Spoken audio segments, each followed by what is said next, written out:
Hi, and thank you for tuning into Sweet Life. I'm Natasha, and this is Season 1, Episode 6 of Rolling with RAQ. In this episode, I'll be recapping and discussing Power Book 3, Raising Kanan, Season 1, Episode 6, Level Up. So, Howard, being the selfish person that he is, his first line of business upon figuring out that Kanan might possibly be his son is to figure out angles. He starts thinking that Kanan might be a potential donor. This kid is like 15 years old. He's taken absolutely no interest in him until he's in need. He's for years now ignored the very real possibility that Kanan might have been his son until now when it's convenient for him. Suddenly, now you're out here asking, whether or not he's your kid, blah, blah, blah, blah, blah. First act of business is to go to see the doctor to find out if Kanan could possibly be a donor for him. Just incredibly selfish. And so he's just racking up more reasons for me not to like him.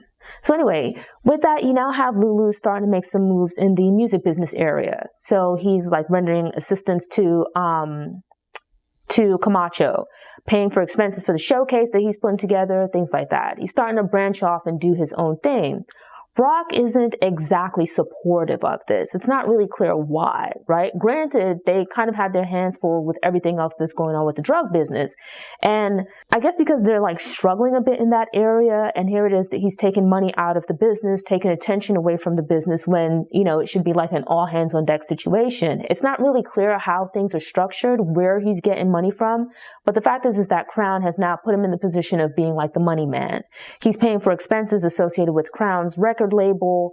And, RAQ is looking at this like this is a lot of money going out here. He's paying like for electrical, for the offloading of trucks, various different things at the venue. She sees it as, okay, fine, well enough, but this should also be a potential opportunity to get some sales off during the event. But Lulu wants to keep things clean and legit, so he wants none of that there. Essentially, he's kind of like washing the money, laundering the money, because he's taking what's dirty money and putting it into this clean company, right? Using it to pay the business's expenses.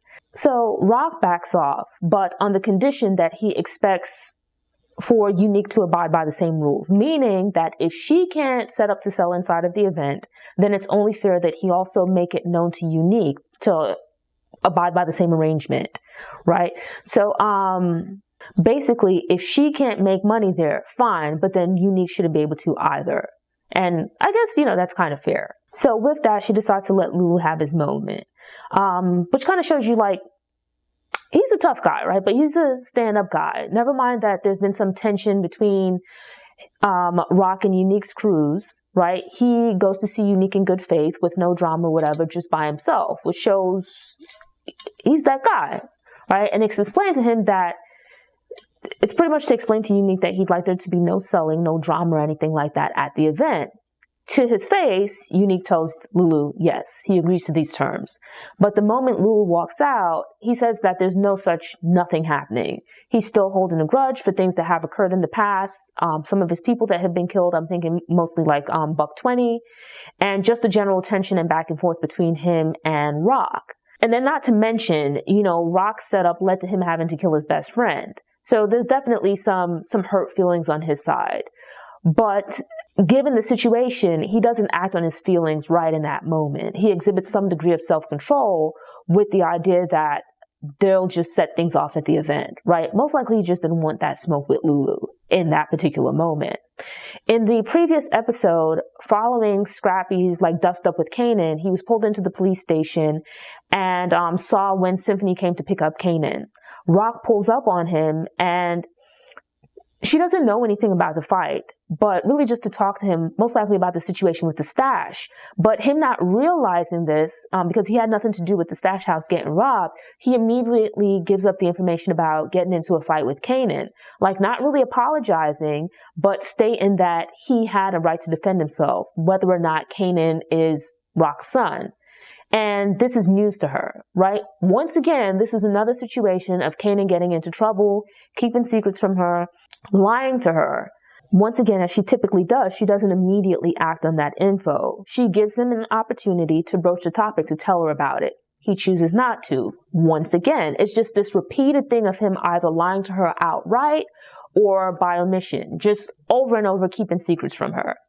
So once again, RAQ ever so calmly asked him like when he was going to tell her that he got picked up by the police while, they're in the kitchen and she's cutting his hair. I don't understand this thing, right? She constantly finds out when you're lying or you're keeping things from her. In a situation like this, why not just tell her what happened? That, oh, hey, you and Scrappy got into a fight. The police picked you up. Symphony picked you up from the police station. Call it a day. But instead, he chooses to try to hide it from her. But it's like these repeated instances of either lying to her, trying to keep things from her, but somehow she still finds out what happened. So it's like, just go ahead and tell her and deal with whatever the consequences might be. It's a little bit ridiculous, right? So now there's some fallout from earlier on in one of the earlier episodes when RAQ hit back at Unique, right? Getting his corner raided, his re-up and whatnot taken away. And so the way this came about was that RAQ bribed one of Dean's people. I think the guy's name is Smurf. And this leads to Dean deciding that he's no longer going to sell to RAQ. So there's been this thing with him turning the faucet on and off, right? Where like pretty much from the beginning of the show.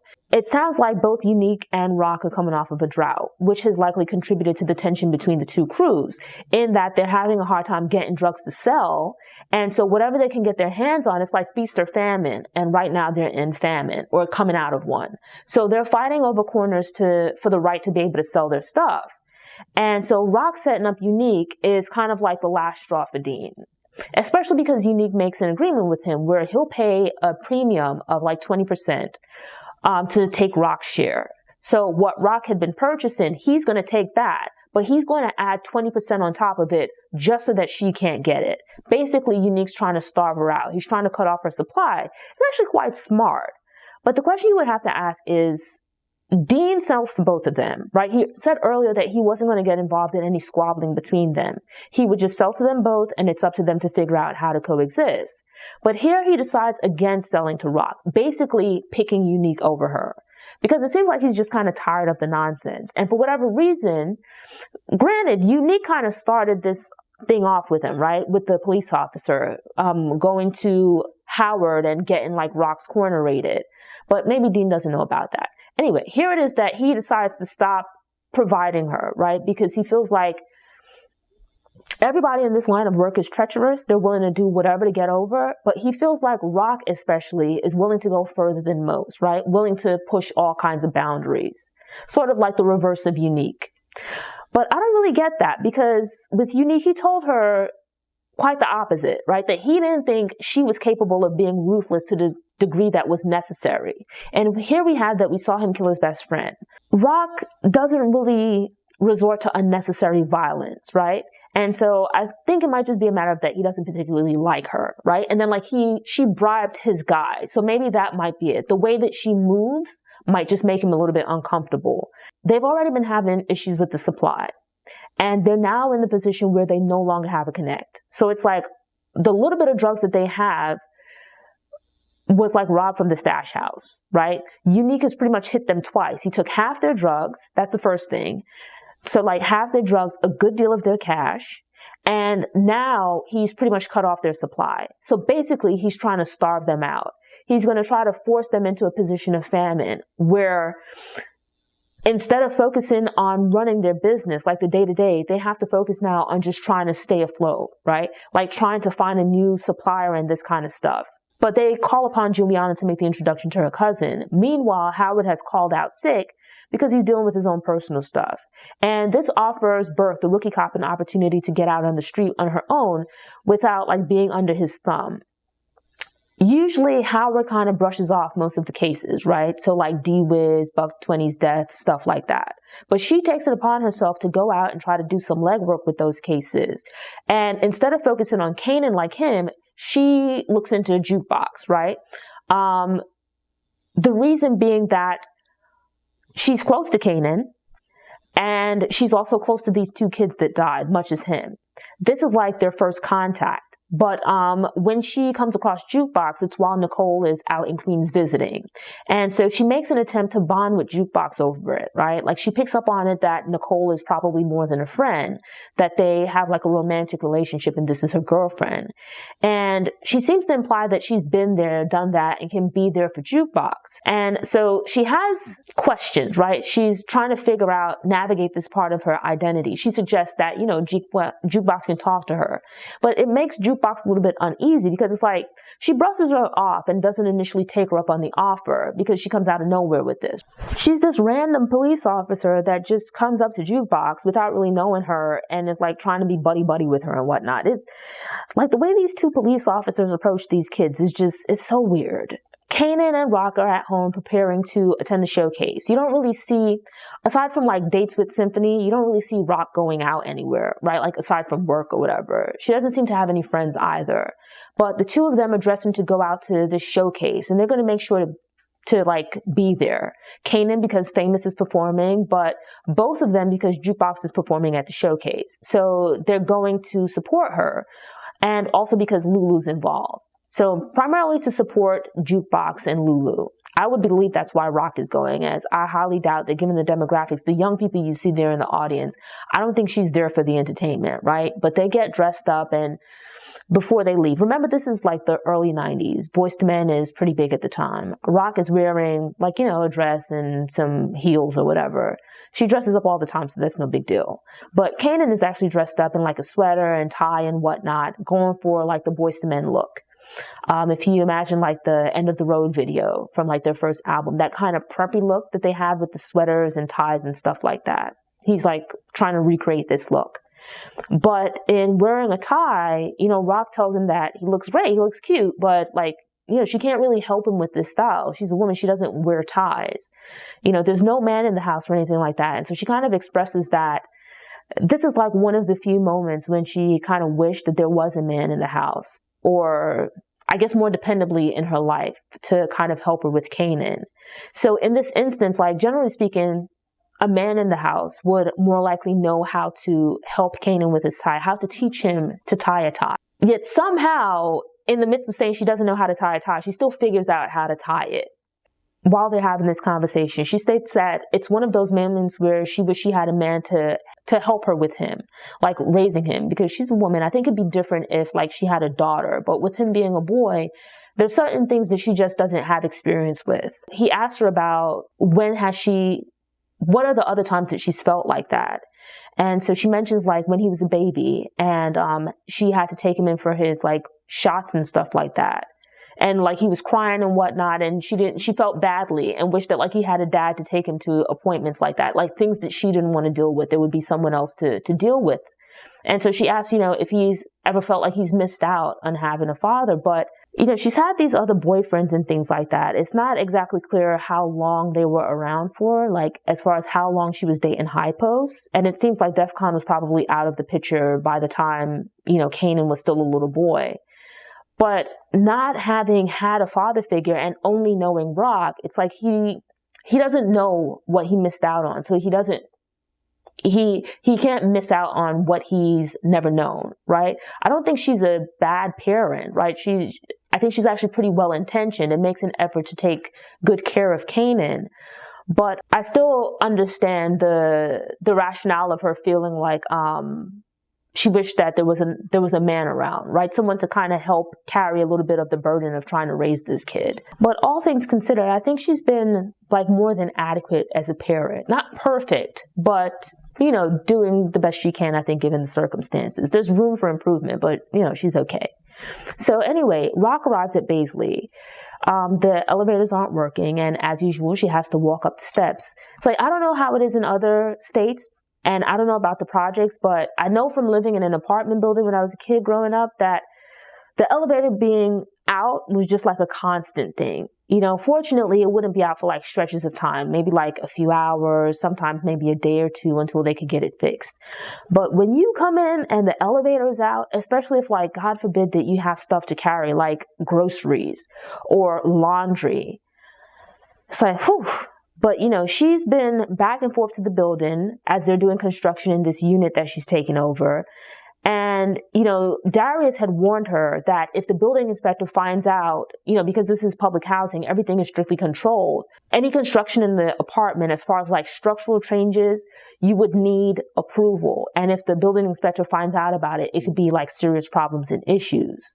But I had a question, like, how exactly is it that she would be renting this apartment, right? Is it like in someone else's name? How does that work? Because public housing is kind of difficult to get. Like, I think there's an application process or something. I don't really understand how they took over the apartment. Like, is it still in this guy's name, but they're just occupying it? That's not so important. So when she shows up early in the day, she meets the building inspector guy. And he's like one of these people that takes their job like really, really seriously. So like he threatened her that, you need to change all of this stuff back. And if you don't, you'll find yourself with evicted, and you'll have to go to housing court and blah, blah, blah, blah. He's like being a tough guy or whatever. And she's like, okay, well, like, how can we make this right? And basically kind of like subtly propositions her. Like, oh, I'm sure we can work something out. Just come by this evening at like 8. Just, gross guy. And, he suggests, oh, I'm sure we can work something out, but come alone. And it's like, honestly, this sounds like a terrible idea, but RAQ knows what this is, right? And I think the plan is just to get this guy out of the way, right? Most likely just to pay him off, and following that to just head out to the showcase. So before going to the showcase, she lets Kanan go ahead, and she shows up at the agreed upon time, right? She's dressed for the event, right? Dress, high heel shoes and stuff like that. Elevator is out once again, and so she has to walk up the steps to the 8th floor. Now, RAQ doesn't really dress down when she's out and about, right? But with those heels, man, like, I would have to put some sneakers in a bag or something just so I could pop them bad boys on, run up the steps real quick, go back down. When I get in the car, I change my shoes. But like at the start of the show, when she first bumps into the building inspector, you see her go up the steps, and it looks like she's scaling Mount Everest, and she's just going and going and going up the steps, and it's just never ending, right? Meets with the guy, walks on back down. She's a trooper, because had it been me, you would have had to come down to see me, because I'm not walking up all those steps with these shoes on. But anyway, she goes, meets with the inspector guy in the evening, but kind of obviously recognizing the potential danger. Before she goes into the apartment, she opens her purse, and we see like there's a small gun in there, right, as protection. And this is because he specified for her to come alone. So like RAQ knows the deal, because he specified for her to come alone, right? And I think it's pretty obvious that although he's being like a jerk when they first meet and whatnot, that he's pretty much expecting some kind of a sexual favor. Like, he's going to proposition her, right? In exchange for either letting this stuff slide or not getting her in trouble, right? I think part of it is because she kind of came up with this story on the fly that, she's a single mom, and it's her and her son living there. She likes to cook, and this is why she's made changes to the apartment. She's just upgrading the kitchen and whatnot. And kind of like playing into this role, like, sure, she'll meet with him, just the two of them, and, they can work something out. Obviously this is fiction, but such a character with, like, you could tell this kind of person, takes a lot of pride in whatever little bit of authority he might have, right? So you can imagine someone in such a position where indeed they might be using their position to kind of like threaten people, or, kind of take advantage of them, like proposition them to exchange sexual favors, so that they don't get in trouble, right? Just like really disgusting person. And so that's kind of what's going on here. He meets up with her, and obviously she's not interested in this guy. He's a weirdo. But it's like, you could just imagine that he's probably suggested things like this in other circumstances, right? Like, this seems like a realistic kind of thing that would happen, right? Taking advantage of people in this way, either shaking them down for money, or in the case of women and stuff like that, threatening to get them in trouble, but then accepting like sexual favors in exchange for like going easy on them or not reporting them. Now, granted, in New York, not everybody has access to guns, but she does, which I think would be a realistic thing. Like, this is a guy that she's there by herself, and who knows what this guy is capable of. So she's entered the apartment to meet with him. Turns out that he's like kind of asked around a bit about her. Like, obviously she didn't tell him that she sells drugs, but he's asked around, and much as the tenant kind of had an inkling who she was, like her reputation preceded her, he's asked around and found out that she's a drug dealer. And so with that, she just kind of drops all pretenses and goes ahead and offers him like a stack of cash, which is what it seems like she intended to offer them, right? Like, just be quiet, take the money, and go on about your business. But like, this guy's a perv. He's a rapist, or a would-be rapist, in that he's not really interested in the money, or not just the money. Like, he's interested in her physically, or should I say, like, from a sexual standpoint. Like, that's what he came for, and that's what he's expecting. Like, whether or not he'll take the money is one thing, but he wants something else as well. And with the guy's statements of that he knows that she's a drug dealer, she just goes ahead and offers him the money, dropping pretenses, but he becomes like handsy, right? Like putting his hands on her leg, and, she moves it aside. And he's one of these people that, like, a character where you can tell from the outset when they first meet early in the day that he enjoys the little bit of authority that he has, right? It's like he's delusional, right? Like, I'm glad that you dressed up for me and whatnot, and she can't tell him what to do, right? Like, he's supposed to tell her what to do. And so he's put off by her stating that, this is a cash deal. She offers him money and like moves his hand away from her leg. And with that, he pretty much attacks her, right? Like, he assaults RAQ. And this is kind of going back to what I stated earlier about like vulnerability in earlier episodes. Like, don't get me wrong, RAQ is a very tough character. That's one of the things that makes her very interesting. Like, she's a strong character, very smart, very intelligent, and a strategic thinker. But the reality is that this is a dangerous business that they trade in. And some of the people that you come into contact with are less than savory characters, right? Less than moral characters. Everything isn't necessarily on the up and up with them. So there's a real threat of danger that some of these people might seek to do you harm. And it's part of why, to be quite honest, the presence of Marvin, who helped make a lot of this possible, right? Because as a female, not saying that there aren't any, but there aren't as many female queenpins in comparison to male kingpins operating at this level. And even for some men at that level, they need some kind of a crew to back them up. For a female, firstly, you're going to need some kind of physical presence, right? Like, he looked at RAQ in comparison to if you look at RAQ in comparison to most of the male characters, she's far smaller than them, right? Maybe about the same height with heels on, but size-wise, they would generally outweigh her. And I think she's capable of mentally taking anyone on, right? Like, she can go toe-to-toe with Unique, and with a gun, certainly. But with that stuff stripped away, she's incredibly vulnerable. But it's like, when you get down to it, and my intention isn't to be sexist or anything like that, but it's just the reality of biology, that typically females on average are smaller than males. Without the physical presence, the backing really of Lulu or Marvin, although she brought a gun, guy, when he hit her, the bag fell away. And so she couldn't get to it. Because, like, she can shoot, right? She's fine with the weapon. She can defend herself with a weapon. But stripped of that, without her brothers and without a weapon, she's kind of defenseless physically.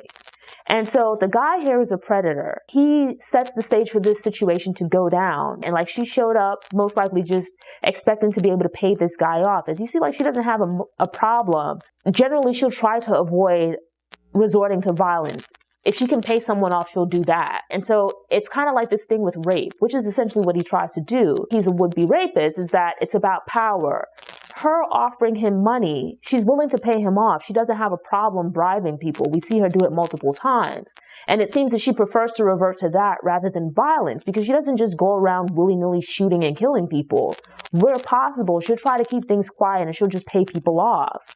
But with this guy being on a power trip, it's more of a power thing for him, right? He sees her, he wants her, so he intends that whether or not she wants him, that this is what he's made up his mind the arrangement is going to be. And regardless of whether or not she wants to go along with it, this is what he wants to have happen. So he presses the point and he attempts to rape her. But fortunately, there's a hammer, I think it is, or some other type of tool, because they're doing construction, that happens to be laying nearby. And so while he attacks her, she's able to quickly reach for it, grabs it, and is able to defend herself. But regardless, the situation would be extremely stressful and upsetting for anyone. It would be terrifying. And so the thing about it is that RAQ has been in this business for quite some time. She's dealt with unsavory people. We don't know what her life is like prior to this. But as a female in this environment, it would stand to reason, not to say necessarily that she's been assaulted before, but she's probably been in situations before where she was in physical danger. Because stripped away of her brothers and a gun or some other kind of weapon, she can't really defend herself physically against a grown man. She'd be at a physical disadvantage, which is why I think you see that so often she kind of steers away from just outright violence and tends to use her mind more. So we cut back to the showcase, and honestly, I didn't really find that all that interesting, like the singing and whatnot. I mean, I think that the actress that plays Jukebox, she can certainly sing. But, anyway, Jukebox and Famous are preparing to perform and stuff like that. Jukebox is nervous and all this and whatnot. Whatever. So back to RAQ. She's managed to get the building inspector tied up with what looks like duct tape or something, right? So he's restrained. I'm guessing like she tied him up after she knocked him out with the hammer. And so with that, she's able to get control of the situation. But we see Marvin walking in. He comes in to take care of this guy. But what I didn't understand was, number one, because she had the gun in her bag, which means that if need be, she would have shot him, right? If she'd been able to get to the gun. But given the way that the scene plays out, the gun is knocked away. So instead, she has to use the hammer first, right? The first thing that she puts her hands on. But I wondered, why didn't she then just kill him, right? I could see maybe why they didn't have her attempt to move the body, because remember, the elevator's out, so there'd be no way for her to get him down the stairs. But I really didn't quite understand why they didn't have her just kill him. I've noticed throughout the show that you see her fire a gun, right? Like in the first episode when Kanan went outside to throw out the trash and the car pulled up and opened fire on him. You see her run outside, in that case to defend Kanan, and she returned fire.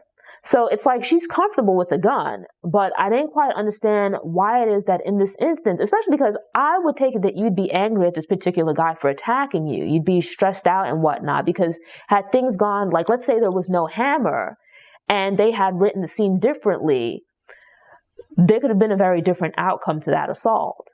And I mean, not to mention that he hit her and stuff. So obviously he has no qualms about being violent with women. So it's this whole scene could have gone very differently. I'm glad that they went in the direction that they did. And so with that, it's I didn't quite understand why she didn't just kill him, right? Even if she left the body there and called Marvin to come out and dispose of it because the elevators are out, I didn't quite understand why she just didn't take care of him. But that goes back to the same thing with D-Liz, right? Kanan's friend, in that she didn't kill him. It was really, she was cleaning up Kanan's mess, but she relied on Lulu to take care of it. But it's this thing throughout where, at least at this point in the first season of the show, it's not touched upon why she generally doesn't engage in the violent aspect of things. Where possible, she'll send someone else to do her dirty work. And it's I'm kind of curious to find out what the rationale is. Because she's not afraid to shoot a gun. And I didn't quite understand why it was that she didn't just kill this guy herself. She specifies when Marvin comes in and he sees the guy tied up. He kind of puts two and two together. With this being his sister, he shows some concern. He asks her, is everything okay? And are you all right? She doesn't really respond. She kind of brushes it aside and instead just tells him to make sure that the guy feels it on the way out, which I would think would indicate to him that, something happened, but as far as how things went, he'd be unsure, but this is just somebody that needs to be gotten up out of there. It's just something that kind of stood out to me, and I hope they kind of answer it at some point in the season, right? This aversion that she has to killing people, or rather to violence. The elevator is out of service, so you can't just carry the guy down the steps, but then Marvin seals this guy up in the wall, which I didn't understand the logic, because I would imagine it's going to start smelling. And it's what if the apartment gets raided by the cops or something? And, there's a smell and here they find this guy boarded up in the wall. I kind of wonder, as the show progresses, will this ever come back up again? Will there be a weird smell in the apartment that no one can quite find out where it's coming from? I actually think that'd be pretty funny. This whole dude is just there in the wall and nobody knows because Marvin is the only one that knows. Won't his body decay?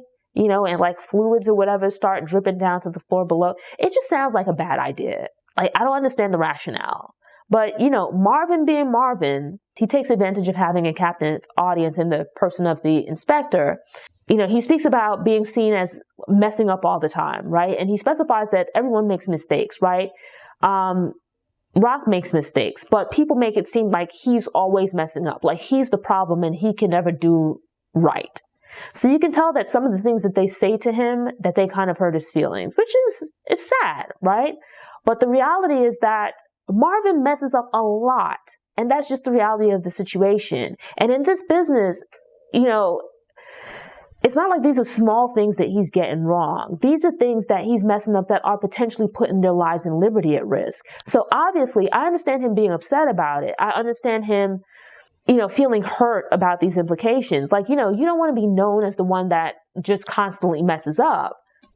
I don't know, man. It's like RAQ had a very bad night.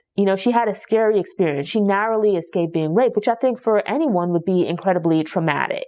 So she goes to the showcase, and it's telling that the very first thing she does is that she attempts to order a drink. And Symphony, seeing her, comes up and tries to do like the gentlemanly thing, which is that he tells the bartender that he'll pay for the drink. And with that, she just marches off, right, back out into the street.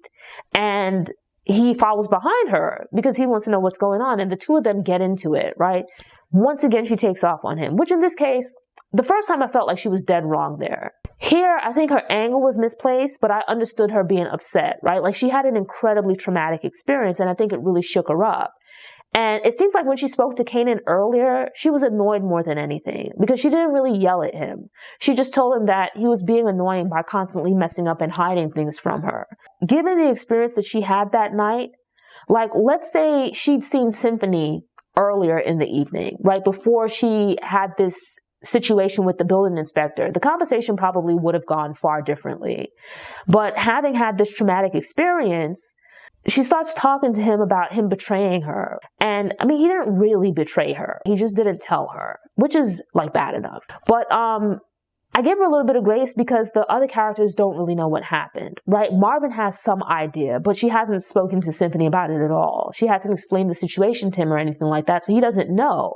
That experience with the inspector, it stressed her out, right? Never mind up to that point, she's still relatively calm, but I think it indicates just how shaken up she was by it. And so in speaking to Symphony, she probably didn't intend to, right? But she kind of flies off the handle with him and really just goes overboard.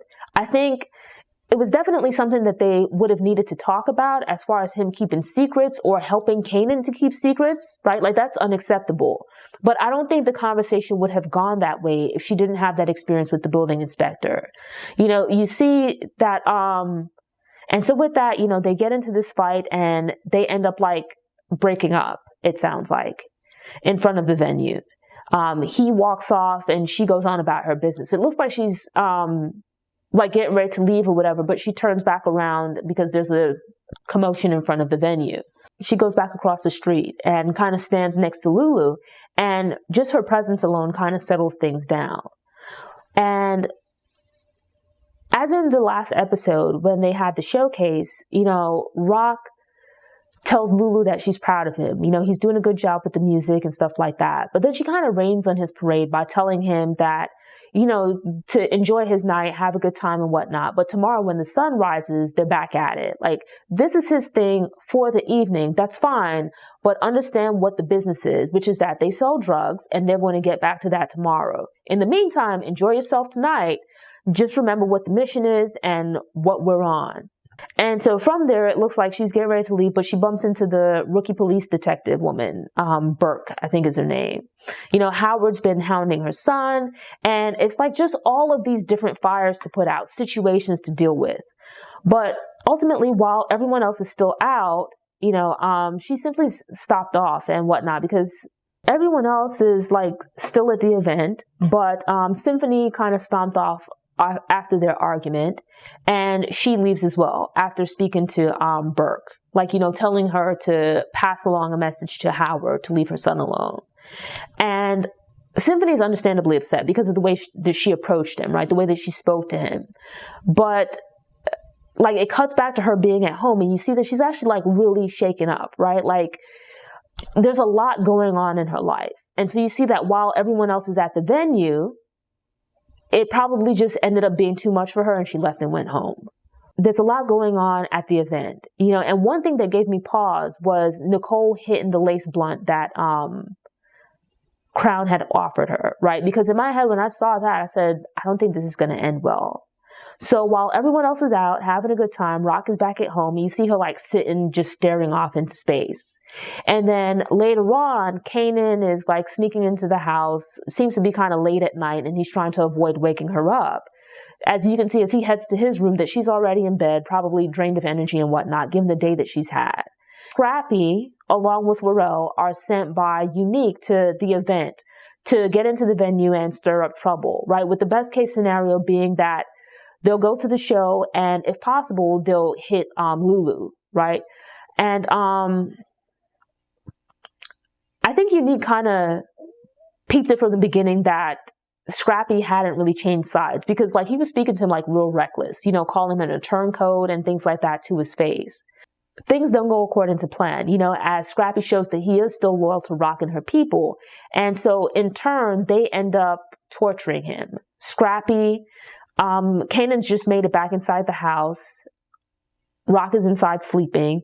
And shortly after Kanan makes his way to his room, there's like noise outside, right? Like what sounds like shooting, or at least a car pulling off. Someone yells out to RAQ that, they've got her boy or whatever, or here's her boy, whatever the phrase is. At which point she grabs her gun from the nightstand and runs outside. Kanan follows her, and there they find Scrappy, who's been seriously injured, laying out in front of the house. Like they've beaten him up, they've tortured him and whatnot, but fortunately he's still alive. So it shows you like Unique can be very ruthless, right? But there's this ramping up of things between the crews, right? Like this tit for tat kind of thing. And it's just getting worse and becoming increasingly violent. They've been kind of like they've been hitting at each other, but thus far it hasn't really been violent. But now you see it's ramping up, right? Previously it was more about outsmarting each other, but now they're heading into violent territory where they're actually shooting at each other. It's like the tension between the two crews is mounting, and it's becoming increasingly deadly, or dangerous, I should say. Thanks for tuning in. 6 down and 4 more to go, so be sure to check back tomorrow and every day after that as I count down to Raising Kanan's Season 2 premiere on August 14th. To ensure you don't miss any episodes, subscribe to the channel, click the notification bell, and check out my Rolling with RAQ playlist. Go ahead and click that thumbs up button if you like what you saw, and share it on social media. More importantly, drop a comment and let me know what you think. Podcast outro. Thanks for tuning in.